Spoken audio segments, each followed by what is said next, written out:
नमस्ते प्यारे बच्चों, कक्षा 7वीं की ऑनलाइन हिंदी तासिका में आपका स्वागत है। आज हम पढ़ेंगे कक्षा 7वीं की पाठ्यपुस्तक हिंदी सुलभ भारती से दूसरी इकाई का तीसरा पाठ, दो लघु कथाएं।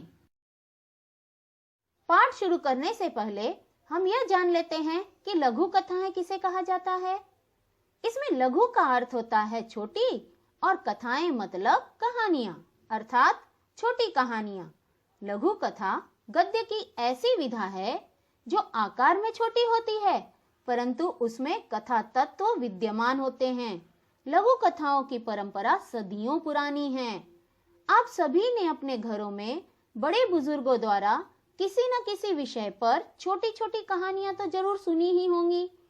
वे लघु कथाओं का ही एक रूप होती हैं। लघु कथा का लक्ष्य है मानव जीवन की विविध समस्याओं और संवेदनाओं को व्यक्त करना।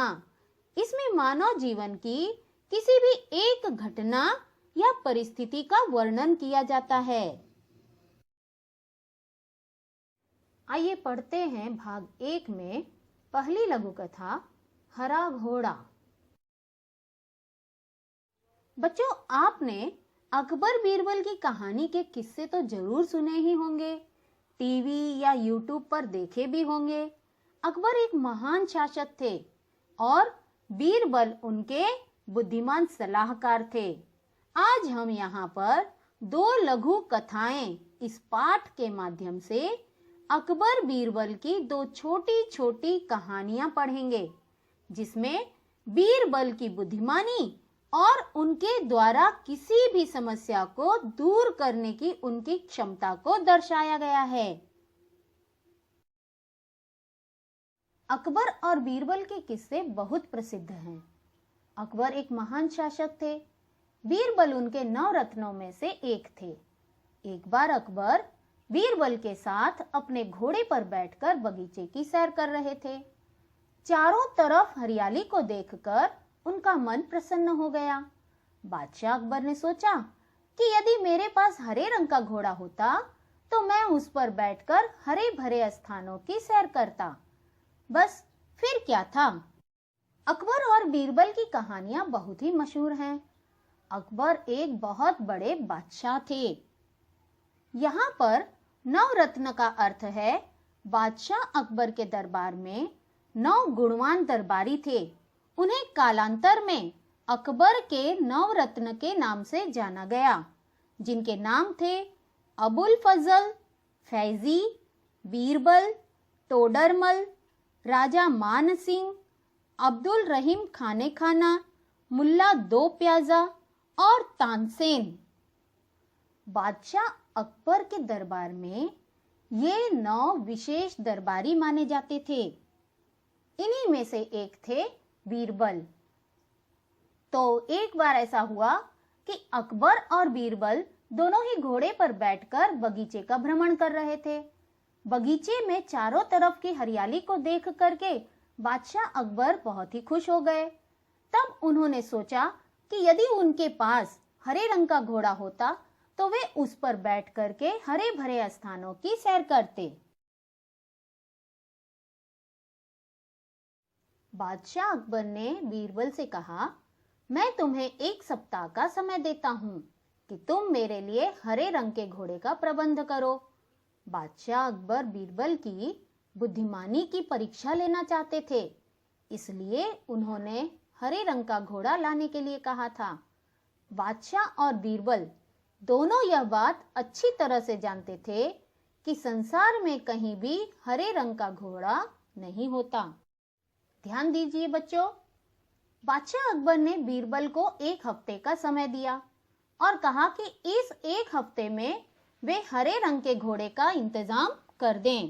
दरअसल बादशाह अकबर बीरबल की समझदारी की परीक्षा लेना चाहते थे कि वे कितने बुद्धिमान हैं, जबकि बादशाह अकबर और बीरबल दोनों ही इस बात को अच्छी तरह से जानते थे कि इस दुनिया में कहीं भी हरे रंग का घोड़ा तो होता ही नहीं है। ध्यान दीजिए बच्चों, यहाँ पर फिर भी बीरबल ने अकबर के आदेश को सिर आंखों पर रख लिया।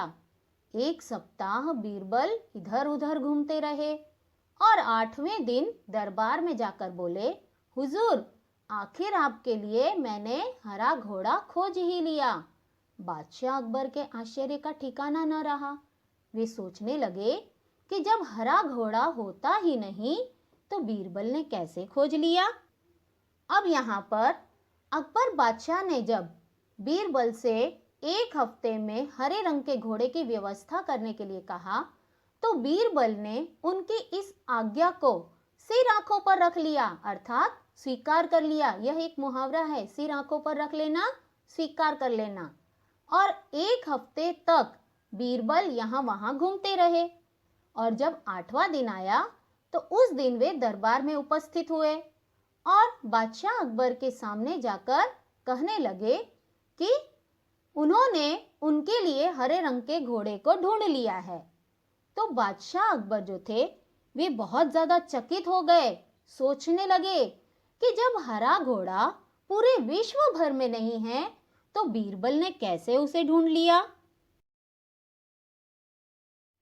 ध्यान दीजिए, यहाँ पर उन्हें विश्वास नहीं हुआ, फिर भी उत्सुकता से कहा, बीरबल, हरा घोड़ा कहाँ है?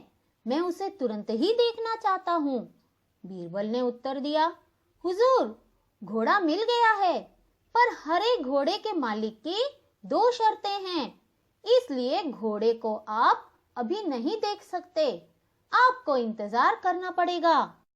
अब जो बीरबल थे वे 1 हफ्ते तक यहाँ वहां घूमते रहे थे और 8वें दिन दरबार में जाकर के जब उन्होंने अकबर बादशाह को यह खबर की कि उन्होंने हरे रंग का घोड़ा खोज लिया है, जिस पर बादशाह अकबर को जरा सा भी भरोसा नहीं था, फिर भी वे हरे रंग के घोड़े को देखने की जिज्ञासा प्रकट करने लगे। और तब बीरबल ने बताया कि हरे रंग का घोड़ा तो मिल गया है, लेकिन उस हरे रंग के घोड़े के मालिक की 2 शर्तें हैं और जब तक वो 2 शर्तें पूरी नहीं होंगी तब तक अकबर बादशाह उस घोड़े को नहीं देख सकते और उन्हें प्रतीक्षा करनी पड़ेगी। चलिए अब आगे बढ़ते हैं। कैसी शर्तें? बादशाह ने पूछा। बीरबल ने जवाब दिया, पहली शर्त यह है कि बादशाह को घोड़ा लेने वहां स्वयं ही जाना पड़ेगा। दूसरी शर्त यह है कि हुजूर, जब घोड़े का रंग दूसरे घोड़ों से अलग है तो घोड़े को देखने का दिन भी अलग ही होना चाहिए, यानी सप्ताह के 7 दिनों के अलावा आप घोड़े को किसी भी दिन देख सकते हैं। अब जो अकबर बादशाह थे वे हरे घोड़े के मालिक की शर्तों को बड़ी ही उत्सुकता के साथ में जानना चाहते थे।